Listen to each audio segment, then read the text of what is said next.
오늘의 성경 말씀은 요한복음 3장 1절에서 5절까지의 말씀입니다. 요한복음 3장 1절에서 5절까지의 말씀을 제가 봉독하겠습니다.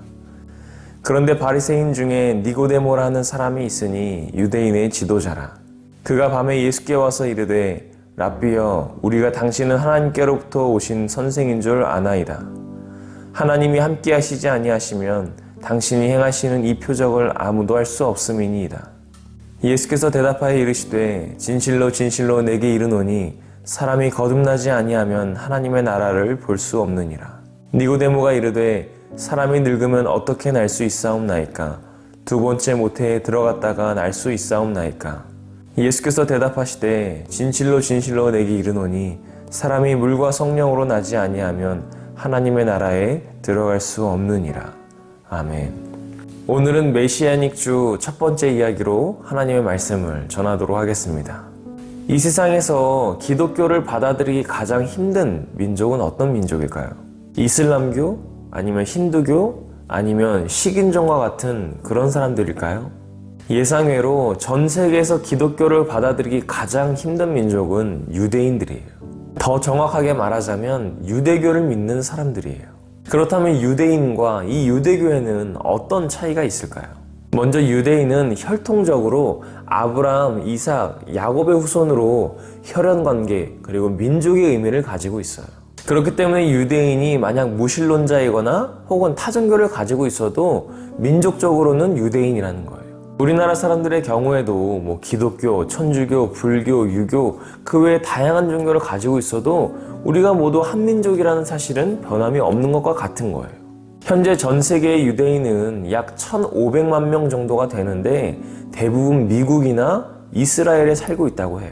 그러나 유대교는 조금 다릅니다. 유대교는 우리가 알고 있는 성경 중에서 구약만을 믿는 사람들이에요.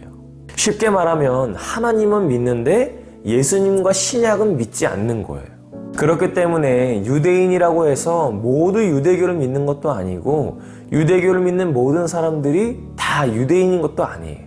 예수님 당시의 유대인들은 바리새파, 사두개파 등 다양한 종파들이 있었지만 현재는 바리새파들이 주류를 이루고 있어요.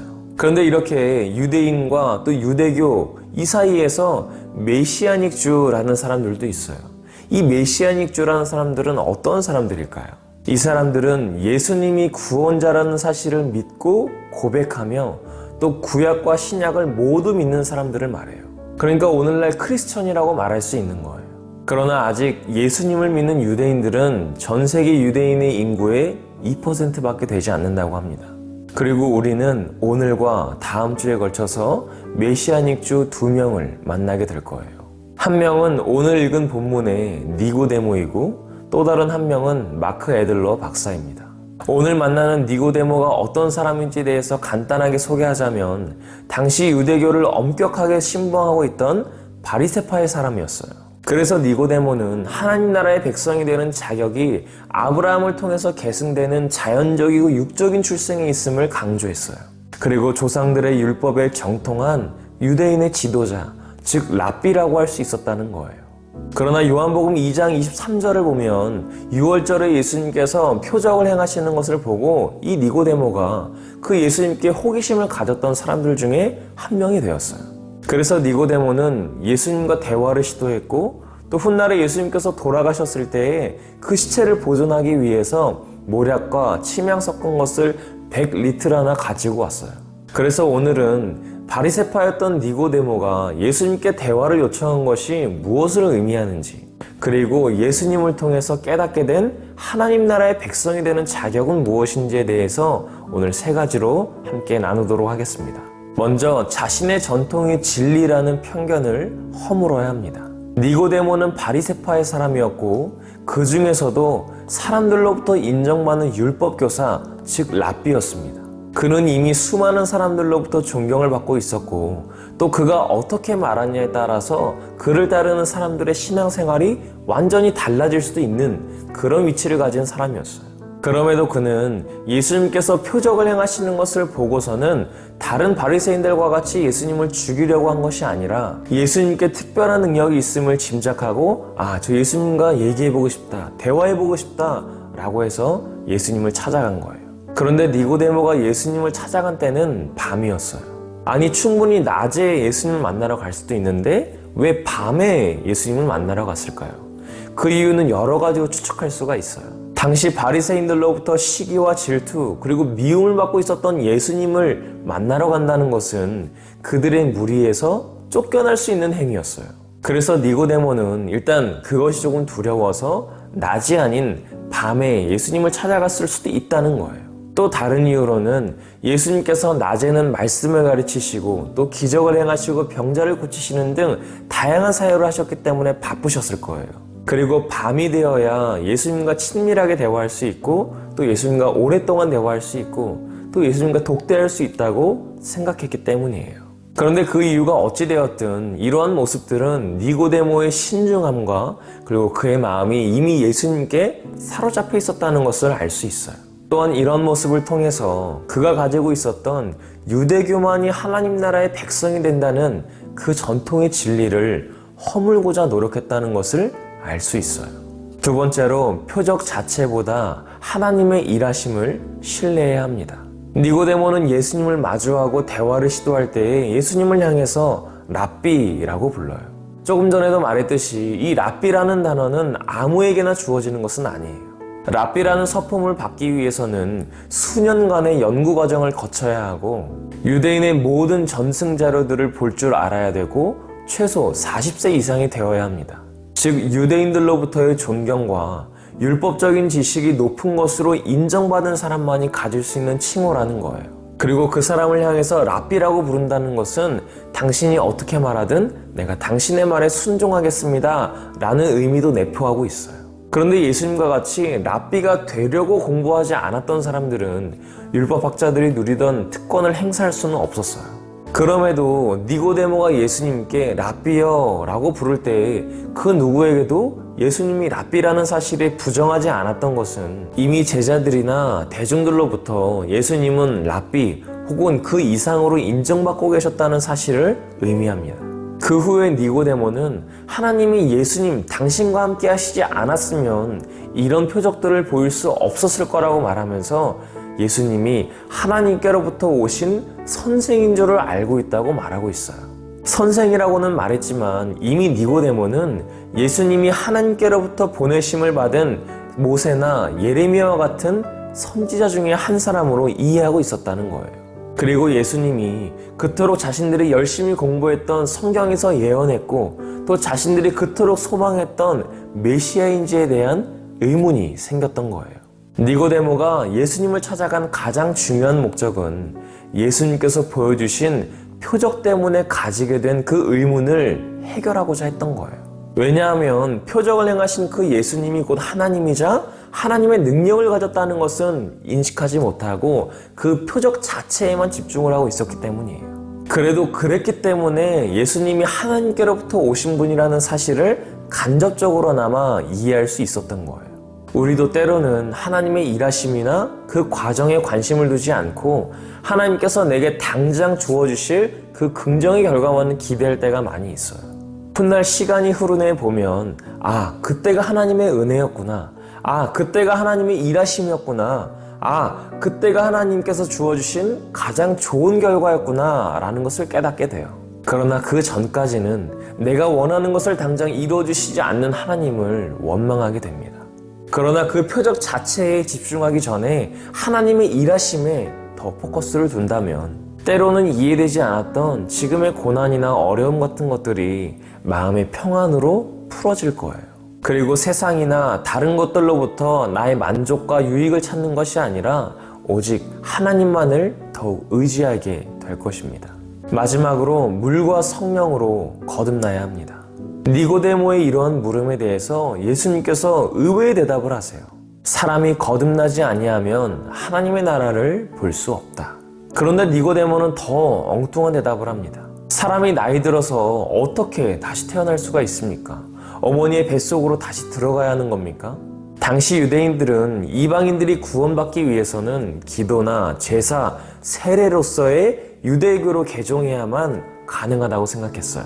그러나 예수님께서는 이방인들 뿐만 아니라 하나님께 선택받은 민족이라고 생각하는 유대인들까지도 자신들의 노력에 의해서가 아니라 하나님의 은혜와 능력으로 그 인간의 본성이 완전히 새로워지는 것을 경험해야 한다고 말씀하셨어요. 그것이 바로 거듭나야 한다는 거예요. 이 말에 대해서 제대로 이해하지 못한 니고데모가 그래서 엉뚱한 대답을 한 거예요. 그러나 니고데모는 예수님의 말씀에 반대하려고 그렇게 말했던 것이 아니라 예수님의 말씀을 선뜻 이해할 수 없었던 자신을 극복하려는 의도에서 보다 자세한 설명을 요청했던 것일 수도 있어요. 니고데모의 그런 질문이 미련함이 아니라 오히려 더 깊은 생각 끝에서 나온 것이라고 생각할 수 있다는 거예요. 사람이 다시 어머니의 뱃속에 들어갔다가 나오는 것이 불가능한 것만큼이나 인간의 본성이 완전히 새로워진다는 것이 어떻게 가능한 것인가, 이것에 대한 의문을 풀고 싶었던 거예요. 이에 대해서 예수님께서는 더욱더 구체적으로 말씀해 주셨어요. 사람이 물과 성령으로 거듭나지 아니하면 하나님의 나라에 들어갈 수 없다. 물과 성령이라고 말했지만 이 구절은 사실상 성령으로 거듭나야 한다는 사실을 강조하고 있음을 깨달아야 돼요. 이 부분에 대해서는 다음 주에 우리가 마크 헤들러 박사의 이야기를 듣고 또 5월에 제가 감리교회 창시자 존 웨슬리 목사님의 구원교리에 대해서 여러분과 함께 나누면서 배울 때에 그때 자세하게 얘기하도록 하겠습니다. 간단히 말하자면 예수님께서는 죽으시고 다시 부활하신 후에 제자들에게 성령을 보내주겠다고 약속하셨어요. 그리고 그 성령은 오순절 마가의 다락방에 모여 있었던 120명에게 약속하신 대로 나타나셨어요. 그리고 그들의 마음을 뜨겁게 했고 부활의 복음을 증거할 증인의 사명을 감당하게 하셨어요. 예수님을 나의 구주로 고백하고 성령으로 거듭난 사람이 구원에 이르게 돼요. 이 말이 조금 어려울 수 있는데요. 쉽게 말하면 결국 거듭난다는 것은 이전의 나의 모습을 완전히 버리고 내 안에 주님을 온전히 모시는 것을 말해요. 그때 비로소 성령으로 거듭날 수 있게 되고 부활의 복음을 증거할 증인의 사명을 살 수 있게 되는 거예요. 사랑하는 청소년부 여러분, 여러분들은 거듭난 사람이라고 자신할 수 있겠습니까? 내가 예수님으로 인해서 완전히 새로운 사람이 되었습니다 라고 말할 수 있냐고요. 예배가 되었든 수련회가 되었든 혹은 어떤 사건이 되었든 그 사건들을 전후로 내 모습이 달라졌고 또 그 모습을 보고 예수님께서 괜찮다 하실 만한 그런 모습인가요? 여전히 죄가 내 안에 있어서 그 죄를 반복하며 살고 있고 또 내 안에 미움이 있고 원망이 있고 사랑이 없다면 나는 아직 거듭나지 않은 거예요. 니고데모는 예수님과 대화한 후에 완전히 변하게 돼요. 그것은 예수님께서 돌아가셨을 때 예수님의 제자들도 하지 못했던 일을 했던 것을 보면 알 수 있어요. 자신이 가지고 있었던 유대교의 전통이 진리라는 편견을 허물어버리고 당시에 존경받고 있었던 그 율법교사, 그 랍비의 위치를 내려놓으면서까지 예수님께 진리를 구했어요. 적어도 니고데모는 구약만큼은 빠삭하게 알고 있었어요. 하나님에 대한 신뢰도 있었어요. 그랬던 사람도 예수님 앞에서 예수님의 말씀을 듣고 완전히 꼬꾸라졌어요. 그런데 그에 반해 우리는 뭐가 잘나서 아직도 예수님 앞에 완전히 꼬꾸라지지 못하고 예수님을 완전히 신뢰하지 못하고 있습니까? 내가 가지고 있는 고집, 내가 이 정도 했으면, 내가 이 정도 헌신했으면 나한테 뭐라도 주셔야죠. 이 정도 기적은 있어야 내가 예수님 믿을 수 있죠. 하는 이런 교만들을 내려놓으시길 바랍니다. 그리고 진정으로 성령님께서 내 안에 거하기를 원하는, 그래서 성령으로 거듭나는, 그리고 그래서 내가 예수님을 나의 구주라고 고백할 수 있는 우리 사랑하는 청소년부 친구들과 선생님들이 되시기를 간절히 소망합니다.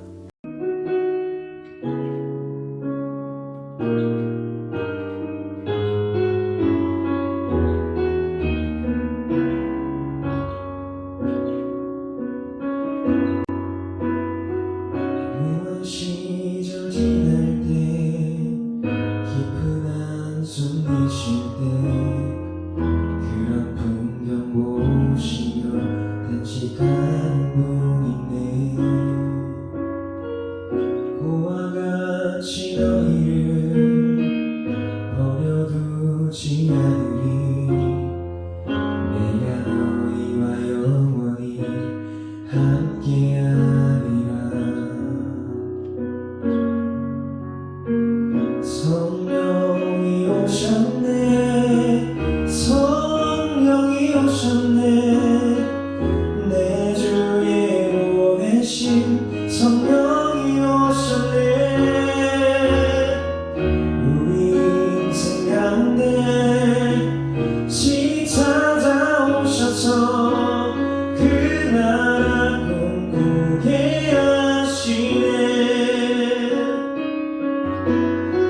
성령이 오셨네 성령이 오셨네 내 주에 보내신 성령이 오셨네 우리 인생 가운데 친히 찾아오셔서 그날 꿈꾸게 하시네. 우리 시간 기도하실 때 주님 내가 그 음성을 듣길 원합니다. 내가 그 물과 성령으로 거듭나길 원합니다. 다른 사람의 다른 세상의 소리가 아니라 오직 주님의 소리 듣고 주님의 음성을 듣고 따라하게 하려고 그래서 주님 내가 성령으로 거듭난 자가 되게 하려고 시간 통성을 기도하겠습니다. 아버지 하나님 감사합니다. 날마다 세상을 살아갈 때마다 세상의 유혹과 세상의 즐거움과 세상의 쾌락을 따라갈 때가 많이 있습니다. 그러나 그럼에도 불구하고 나를 언제나 부르시고 내가 거듭나길 원하시는 하나님 그 예수님 기값의 이름으로 내가 알기 원합니다. 주님 내가 너무 심정소리 하지 못했음을 고백합니다. 내가 이 정도 했으니까 내가 이 정도 헌신했으니까 내가 주님께 바라고 내가 지금 주님께 내가 간단히 기적을 원했으면 내게 그 기적이 보여지지 않는 것을 내가 불만가지고 교만했음을 고백합니다. 아버지 내가 예수님을 위하여 완전히 새로운 사람 되기 원합니다. 예수님의 이름으로 내가 너무시 거룩하게 지기 원합니다. 예수님의 이름으로 너무시 순별되기 원하오니 지금 날마다 신을 주시고 아버지 내가 예배로 위하여 또 사랑을 위하여 여러분의 성물을 위하여 그 사건을 전도하여 주님의 사랑으로 주님의 제자로 예수님의 사랑을 바꿀 수 있도록 인도하여 주시옵소서. 내가 거듭나길 원합니다. 내 안에 죄가 있습니다. 내 안에 인도 원망과 질투와 시기가 있습니다. 그런 것들이 나를 올가매지 않도록 인도하여 주시옵시고 그것도 주님의 외래의 삶을 살아갈 수 있도록 인도하여 주시옵소서. 우리가 니고데모처럼 자신의 전통을 버릴 수 있게 해 주시옵시고 너도 겸손 마음으로 주로 찾아가길 원합니다. 아버지 너도 주님의 외래의 삶을 되길 원합니다. 아버지 존경받던 그 위치에 내려놓음까지 예수님 진리를 주시고 있던 그 마음이 우리 안에 있을 수 있도록 인도하여 주시옵소서. 너도 시험을 꼭 부러지길 원합니다. 함께하여 주시옵소서. 아버지 하나님 내가 이 정도 했으면 내가 이 정도 헌신했으면 나에게 돌아올 분이시 무엇인지 나에게 돌아올 축복이 무엇인지를 날마다 채며 그 기대감이 미치지 못했을 때의 실망했던 내 모습을 내려놓기를 원합니다.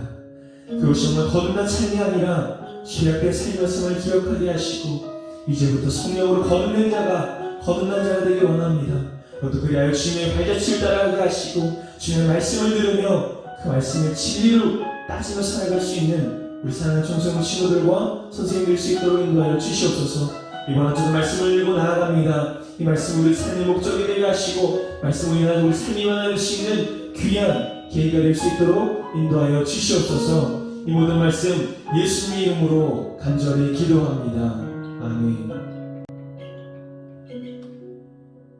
하늘에 계신 우리 아버지여 이름이 거룩히 여김을 받으시오며 나라가 임하시오며 뜻이 하늘에서 이루어진 것 같이 땅에서도 이루어지이다. 오늘 우리에게 일용할 양식을 주시옵고 우리가 우리에게 죄 지은 자를 사하여 준 것 같이 우리 죄를 사하여 주시옵고 우리를 시험에 들게 하지 마시옵고 다만 악에서 구하시옵소서. 나라와 권세와 영광이 아버지께 영원히 있사옵나이다. 아멘.